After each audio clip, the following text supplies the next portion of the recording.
আমি বাহরাইনের currency exchange মার্কেটে কাজ করি।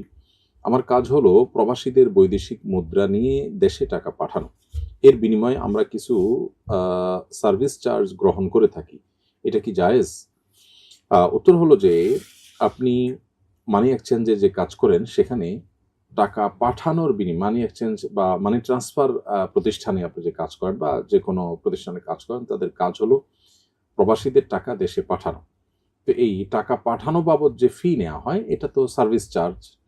পাঠানোর যে খরচ একজন স্টাফ বরং তার সাথে সংশ্লিষ্ট আরো অনেক লোকবল আরো অন্যান্য বিষয় আছে সেগুলোর খরচ বাবদ যে ফিটা নেওয়া হয় এটা সম্পূর্ণরূপে জায়েজ আছে। এটা কোনো নাজায়েজ বিষয় নয়।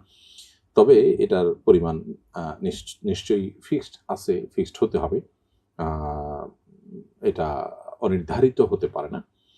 আর সব ব্যাংকগুলো বা সব মানি ট্রান্সফার প্রতিষ্ঠানগুলোর নিশ্চয়ই একটা পলিসি আছে এবং ফিক্সড একটা অ্যামাউন্ট ঠিক করা আছে। বিধায় এটা গ্রহণ করা মৌলিকভাবে প্রতিষ্ঠানগুলোর জন্য নাজায়েজ কোনো কাজ নয় এবং এই কাজটা আপনি যেটা করছেন সেটাও কোনো নাজায়েজ কাজ নয়।